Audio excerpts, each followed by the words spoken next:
Hello students, welcome to our channel. Myself Komal Bagde. Today in this video we learn about the Science and Technology Part 2 Chapter 1 Heredity and Evolution. आपण या व्हिडिओमध्ये विज्ञान व तंत्रज्ञान भाग 2 मधील पाठ 2 अनुवंशिकता उत्क्रांती याबद्दल शिकणार आहोत. In this video we will cover the following points: evolution and theory of evolution. आपण खालील मुद्दे शिकणार आहोत. उत्क्रांती व उत्क्रांतीचा सिद्धांत. First, we will recall the following points. What is the function of the appendix of our digestive system? आपल्या पचन संस्थेतील आंत्रपुच्छ या अवयवाचे कार्य कोणते आहे? You can see the figure. In this figure, you can see the appendix.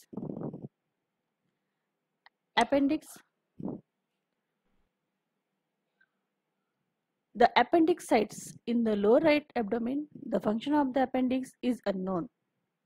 म्हणजेच आपल्या शरीरामधील पचन संस्थेमध्ये जे अपेंडिक्स आहे, जे आंत्रपुच्छ आहे, ते कोणत्याही प्रकारचं कार्य करत नाही आणि म्हणून this appendix is called as the vestigial organs आणि म्हणूनच याला अवशेषांगे असे म्हणतात. Next, are our wisdom teeth really useful for chewing the food? आपल्या अक्कल दाढेचा अन्न चावून खाण्यासाठी खरंच उपयोग होतो का? Wisdom teeth means अक्कल दाढ. तर you know, wisdom teeth are the vestigial organ. हे सुद्धा एक अवशेषांग आहे आणि आपल्याला अक्कल दाढेचा अन्न चावून खाण्यासाठी कोणत्याही प्रकारचा उपयोग होत नाही. This is not useful for chewing the food. Third, why did the huge animals like the dinosaur become extinct? आता त्यांनी विचारलं आहे की डायनासोर सारखे महाकाय प्राणी नामशेष का झाले आहेत? म्हणजे फक्त त्यांचं नाव शिल्लक आहे परंतु ते अस्तित्वात नाही. यासाठी बरेच कारणे आहेत. पहिला कारण असू शकतं की ते या वातावरणाशी ॲडॅप्ट झाले नाहीत, त्यांनी ॲडॅप्टेशन करू शकले नाही आहेत. सेकंड, त्यावेळेला हिमयुग आपण ज्याला म्हणतो की थंडीचे जे आहे ते युग होतं. त्यानंतर स्टार्वेशन, अन्नाची कमतरता आणि अन्न मिळत नसल्यामुळे स्टार्वेशनमुळे, उपासमारीमुळे या डायनासोरना जगणे कठीण झाले. आणि वन थेरी एका सिद्धांतानुसार असं सुद्धा आढळून आलं आहे की धूमकेतूच्या आदरण्याने सुद्धा पृथ्वीवर या महाकाय प्राण्यांचा मृत्यू झाला आणि अशा प्रकारे ते एक्सटिंक्ट झाले, नामशेष झाले. Fourth, why are many species of animals and birds getting extinct? प्राणी व पक्षी यांच्या अनेक जाती नष्ट का होत आहे?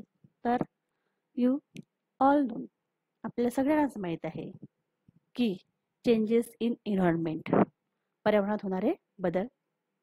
त्याचप्रकारे habitats of animals are also destroy, म्हणजेच प्राण्यांचे अवशेष सुद्धा नष्ट होत आहेत.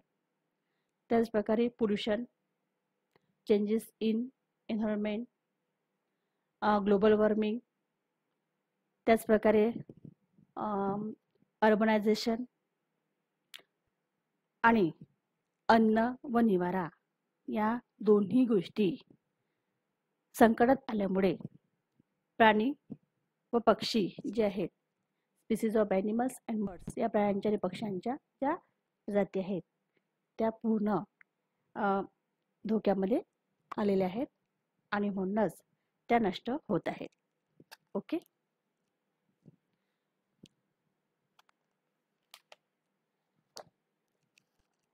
आता आपण पाहणार आहोत इव्होल्यूशन म्हणजे उत्क्रांती. Evolution is the gradual change occurring in living organisms over a long duration. This is very slow going process through which development of organism is achieved. उत्क्रांती म्हणजे सजीवांमध्ये अत्यंत सावकाश, व्हेरी स्लो गोइंग प्रोसेस, अत्यंत सावकाश होणारा क्रमिक बदल आहे. ग्रॅज्युअल चेंज म्हणजे क्रमिक हा बदल आहे. Evolution is the gradual change occurring in living organisms over a long duration. Then, which development of organism is achieved? आणि ही प्रक्रिया जी आहे अत्यंत सावकाश व सजीवांचा किंवा जीवांचा विकास साधणारी आहे. This process, which development of the organism is achieved? All the stages in changes occur in various components ranging from stars and planets in space to the biosphere present on the earth should be included in the study of evolution. अंतराळातील ग्रहताऱ्यापासून पृथ्वीवर असलेल्या जीवसृष्टीतील बदलापर्यंतच्या अनेक टप्प्यांचा विचार उत्क्रांतीच्या अभ्यासामध्ये करणे आवश्यक ठरते. त्यांनी दिलंय बघा इथे. All the stages in changes occurring in various components ranging from stars and planets in space to the biosphere present on the earth should be included in the study of the evolution. ग्रह ताऱ्यांपासून पृथ्वी असलेल्या सगळ्या जीवसृष्टीतील बदलापर्यंतच्या अनेक टप्प्यांचा विचार या उत्क्रांतीच्या अभ्यासामध्ये करणे आवश्यक ठरते. Formation of new species due to changes in specific characters of several generations of living organisms as a response to natural selection is called as evolution. नैसर्गिक निवडीला प्रतिसाद म्हणून सजीवांच्या एखाद्या वर्गाच्या वैशिष्ट्यपूर्ण लक्षणांमध्ये अनेक पिढ्यांपर्यंत बदल घडण्याच्या ज्या प्रक्रियेमुळे अखेर नव्या जीवजाती निर्माण होतात ती प्रक्रिया म्हणजे उत्क्रांती. बघा काय म्हटलं आहे. नॅचरल सिलेक्शनचा अर्थ आहे नैसर्गिक निवड, निसर्गाची निवड. Formation of new species due to changes in specific characters of several generations of living organisms as a response to natural selection is called as evolution. म्हणजे नैसर्गिक निवडीला ज्याचा प्रतिसाद असतो, ज्या सजीवांचा प्रतिसाद असतो त्या सजीवांच्या एखाद्या वर्गाच्या वैशिष्ट्यपूर्ण लक्षणांमध्ये अनेक पिढ्यापर्यंत बदल घडण्याच्या ज्या प्रक्रियेमुळे अखेर नव्या जीवजाती निर्माण होतात ती प्रक्रिया म्हणजेच उत्क्रांती. ती प्रक्रिया म्हणजेच उत्क्रांती.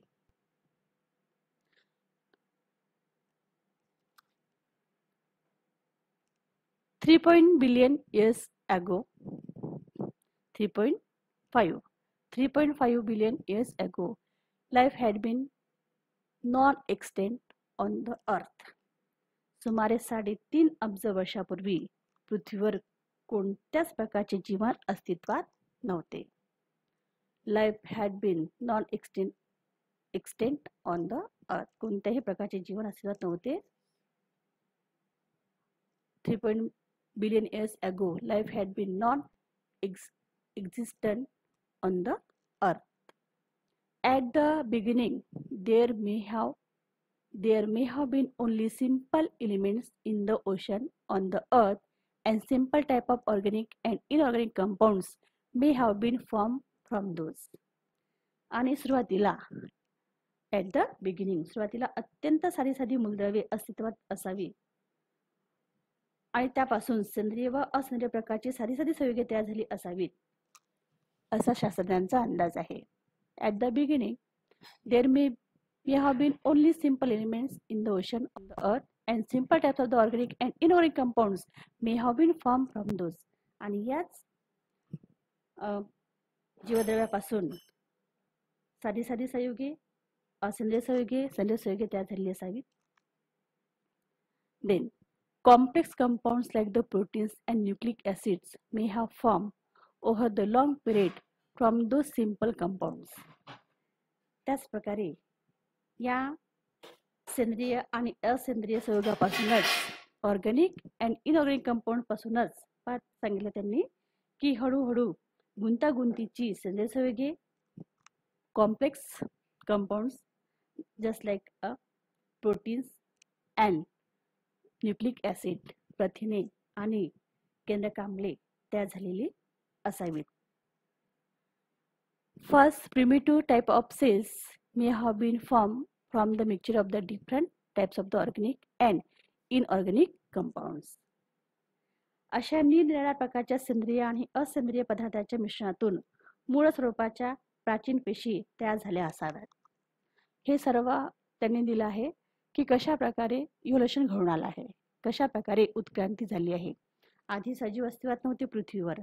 मग काय होतं तर सर्वात आधी पृथ्वीवर साधी एलिमेंट, साधी मूलद्रव्ये होती आणि त्या मूलद्रव्यापासून मग सेंद्रिय आणि असेंद्रिय संयुगे तयार झाली. ती सुद्धा साध्या प्रकारची simple type of organic and inorganic compounds form झाले. आणि या साध्या प्रकारच्या ऑर्गॅनिक आणि इनऑर्गॅनिक म्हणजेच काय तर सेंद्रिय आणि असेंद्रिय संयुगापासून मग गुंतागुंतीची अशी सेंद्रिय संयुगे तयार झाली. जसं त्यांनी म्हटलं आहे की प्रोटीन, प्रथिने आणि न्यूक्लिक ॲसिड म्हणजे काय तर केंद्रकीय आम्ले तयार झाली. आणि परत या न्यूक्लिक ॲसिड, केंद्रकीय आम्ले आणि प्रोटीन्स पासून परत त्यांनी दिले आहे first primitive type of cells may have been formed from the mixture of different types of the organic and inorganic compounds. आणि अशा सेंद्रिय आणि असेंद्रिय पदार्थाच्या मिश्रणातून मूळ स्वरूपाच्या प्राचीन पेशी तयार झाल्या. मूळ स्वरूपाच्या प्राचीन पेशी तयार झाल्या. सेंद्रिय आणि असेंद्रिय कंपाऊंडच्या मिश्रणामधून मग प्रिमिटिव्ह म्हणजेच काय तर मूळ स्वरूपाच्या प्राचीन पेशी तयार झालेल्या आहेत. Then number of those cells may have increased at the cost of surrounding chemicals. There may have been some differences among those cells, and according to the principle of the natural selection, some may have shown good growth and some may have perished which could not adjust with the surrounding.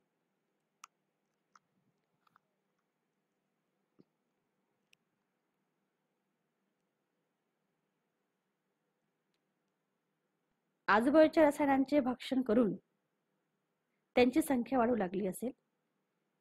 आता या ज्या primitive cells तयार झाल्या आहेत तर यांची जी range आहे ही कशी वाढली असेल तर जी आजूबाजूला काही त्यांचं अन्न असेल तर किंवा जे त्यांनी केमिकल्स वगैरे आहेत त्यांचं भक्षण करून यांची संख्या वाढू लागली असेल. पेशींमध्ये थोडेफार फरक असतील आणि नैसर्गिक निवडीच्या तत्वानुसार काहींची चांगली वाढ झाली असेल तर जे सजीव सभोवतालच्या परिस्थितीशी जुळून घेऊ शकले नाहीत त्यांचा नाश झाला असावा असा शास्त्रज्ञांचा अंदाज आहे. म्हणजे अशा प्रकारे इव्होल्युशन घडून आलं आहे. The number of those cells may have increased at the cost of the surrounding chemicals. There may had been some differences among those cells and according to the principle of the natural selection some may be. माझी इथे सुद्धा निसर्ग निवड दिली आहे की निसर्ग निवडीच्या सिद्धांतानुसार ज्यांनी आजूबाजूच्या रसायनांचं भक्षण केलं ते जिवंत राहिले आहेत, त्यांनी त्याशी अडॅप्टेशन केलं, जुळून घेतलं, ते जिवंत राहिले आहेत आणि त्यांची चांगली वाढ झाली आहे. तर जे सजीव सभोवतालच्या परिस्थितीशी जुळून घेऊ शकले नाही ते मात्र त्यांचा नाश झाला असावा. At present, crores of species of plants and animals with huge diversity regarding shape and complexity are present on the earth. पहा, at the present आजच्या तारखेमध्ये या पृथ्वीवर वनस्पती आणि प्राण्यांच्या कोट्यवधी प्रजाती crores of species are present अस्तित्वात आहेत, एक्सटिंक्ट आहेत, एक्झिस्ट आहेत. Sorry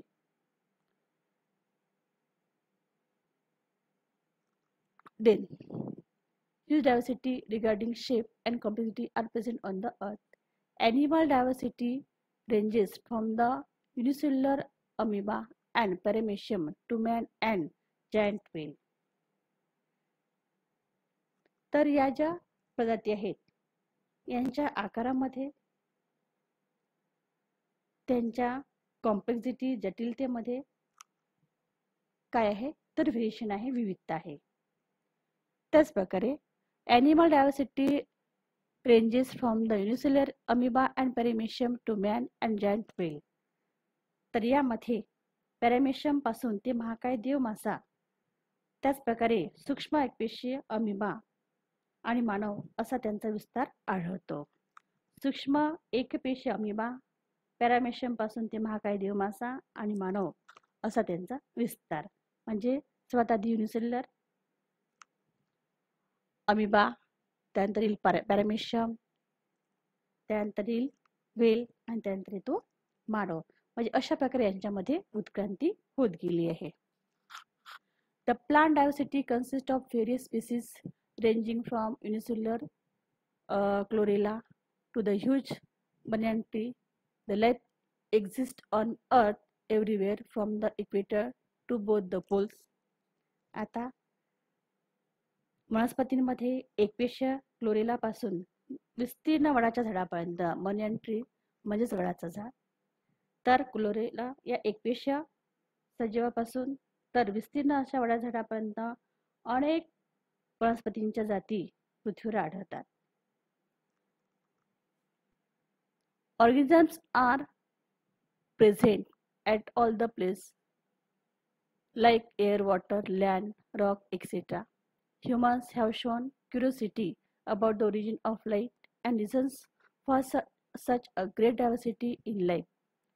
Present on the earth since ancient period, different theories about the origin and evolution of life have been proposed till today, of which theory of the gradual development of living organisms is accepted.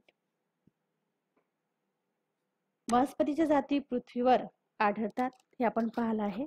क्लोरेलापासून एकपेशीय क्लोरेलापासून विस्तीर्ण वडा झाडापर्यंत अनेक प्रकारच्या अनेक विविध वनस्पती जाती पृथ्वीवर आढळतात. पृथ्वीवरील सर्व ठिकाणी विषुववृत्तापासून दोन्ही ध्रुवापर्यंत सजीवांचे अस्तित्व आढळते.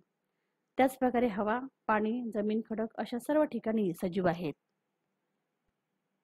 Organisms are present at all the places like the air, water, land, rock, etc. अतिप्राचीन काळापासून मानवाला या पृथ्वीवर जीवनाचा उगम कसा झाला व त्यात एवढी विविधता कुठून आली असावी याबाबत उत्सुकता आहे. Humans have shown curiosity about the origin of the life and reasons for such a great diversity in life. म्हणजेच सजीवाला हे सजीव यांचा उगम कुठून झाला आहे, त्याच प्रकारे यांच्यामध्ये विविधता कुठून आली आहे, तर याबाबतची उत्सुकता मानवाला लागून राहिली आहे. सजीवांचा उगम व विकास याविषयीच्या विविध उपपत्ती आजवर मांडल्या गेल्या. यापैकी सजीवांची उत्क्रांती अथवा सजीवांचा क्रमविकास हा सिद्धांत सर्वमान्य आहे. त्याने दिलं जाते की different theories about origin and evolution of life have been proposed till today, of which theory of the gradual development of living organisms is accepted. आणि सजीवांचा क्रमविकास, gradual development of living organism याला म्हणतात सजीवांचा क्रमविकास, हा सिद्धांत सर्वमान्य झाला आहे, इज एक्सेप्टेड. तर अशा प्रकारे उत्क्रांती जी आहे सजीवांची कशी झाली हे आपण इथे बघितलं आहे.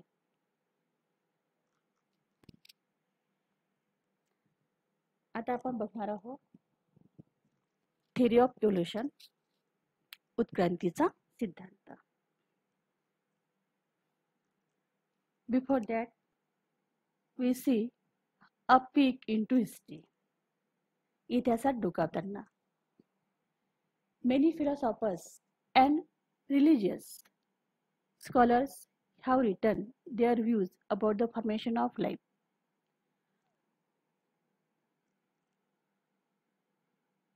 अनेक धर्मवेत्ते, तत्ववेत्यांनी जीवसृष्टीच्या निर्मितीबद्दल आपापली बाजू लिहून ठेवलेली आहे. त्यांनी जे संशोधन केलं आहे त्यांनी त्यांची बाजू किंवा त्यांचं जे म्हणणं आहे हे लिहून ठेवलेलं आहे. There seems to be a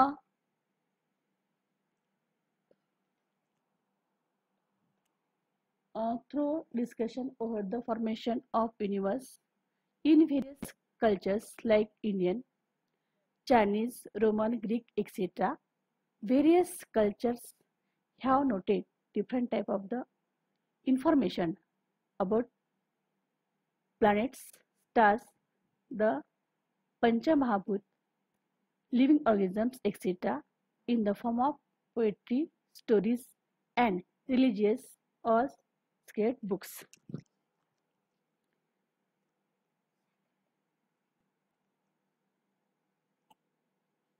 भारतीय, चीनी, रोमन, ग्रीक अशा सर्व संस्कृतीमध्ये सृष्टीच्या निर्मितीबद्दल गहन विचार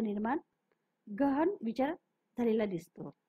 ग्रह, तारे, पंचमहाभूते, सजीव सृष्टी इत्यादींबद्दल विविध प्रकारची माहिती त्या त्या संस्कृतीने काव्य, कथा व ग्रंथरूपाने नोंदविलेली आहे. आपल्या इथे दिसतच आहे. Various cultures have noted different type of information about planets, stars, the Panchamahabhuta, living organisms, etc. in the form of the poetry, stories, and religious and sacred books. तर अशा प्रकारे इतिहास जर आपण बघितला तर आधीच्या जे फिलॉसॉफर्स आहेत, जे रिलिजियस आहेत, धर्मवेत्ते जे आपण म्हटलं आहे, या सगळ्यांनी सुद्धा सजीव सृष्टीबद्दलची जी त्यांची माहिती होती किंवा सजीव सृष्टी जीवसृष्टी जी आहे ही कशी निर्माण झाली आहे हे त्यांनी ग्रह, तारे, पंचमहाभूते त्याचप्रकारे काव्य, कथा व ग्रंथरूपाने लिहून ठेवलेले आहे. आता आपण बघणार आहोत थिअरी ऑफ इव्होल्यूशन, उत्क्रांतीचा सिद्धांत. According to this theory, first living material, protoplasm, has been formed in ocean. तर सिद्धांतानुसार पहिला सजीव पदार्थ म्हणजेच प्रोटोप्लाझम, याला म्हणतात जीवद्रव्य, हा पृथ्वीवर समुद्रात निर्माण झाला. Has been formed in ocean. पहिला सजीव पदार्थ म्हणजेच काय, तो प्रोटोप्लाझम. प्रोटोप्लाझम first living material. In due courses of time, unicellular organism was formed gradually. Changes occurred in the unicellular organisms from which larger and more complex organisms were formed. आणि जसा काळ पुढे जात गेला, काळाच्या ओघामध्ये हजारो वर्षांतर याच प्रोटोप्लाझम पासून, जीवद्रव्यापासून एकपेशीय सजीवाची निर्मिती झाली. या एकपेशीय सजीवामध्ये क्रमाक्रमाने बदल होत गेले व त्यापासून अधिक मोठे व अधिक जटिल सजीव विकसित झाले. फर्स्ट प्रोटोप्लाझम इज फॉर्म, सगळ्यात आधी जीवद्रव्य तयार झाला. प्रोटोप्लाझम इज फॉर्म, सगळ्यात आधी प्रोटोप्लाझम झाला. प्रोटोप्लाझम पासून मग युनिसेल्युलर ऑर्गॅनिझम, एकपेशीय सजीव.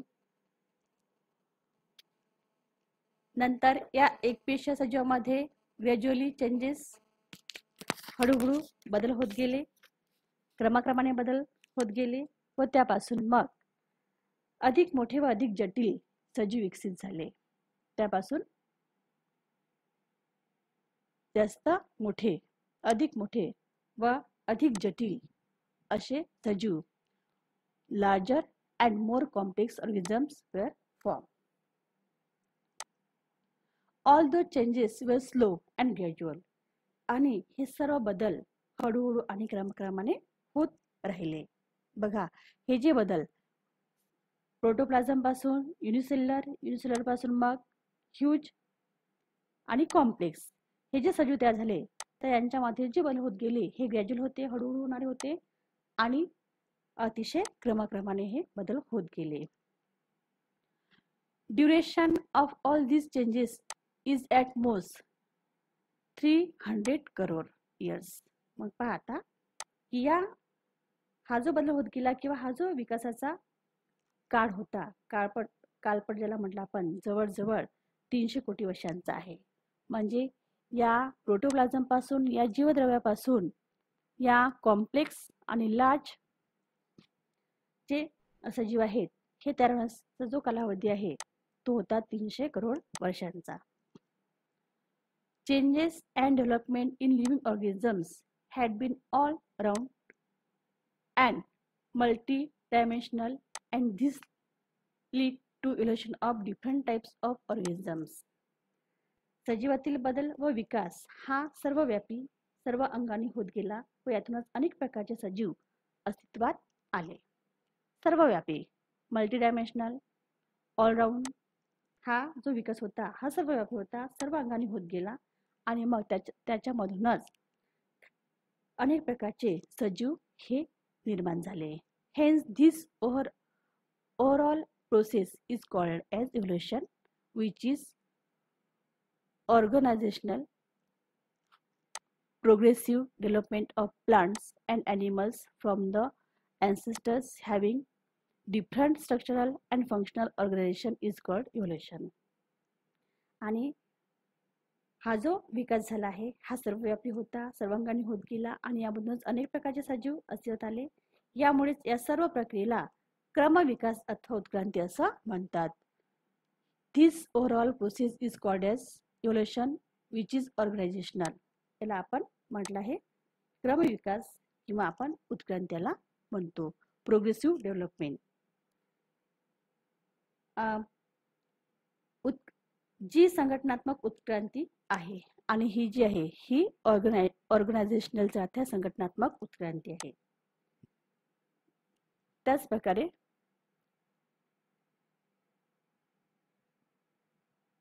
progressive development of plants and animals from the ancestors having different structural and functional organization is called evolution.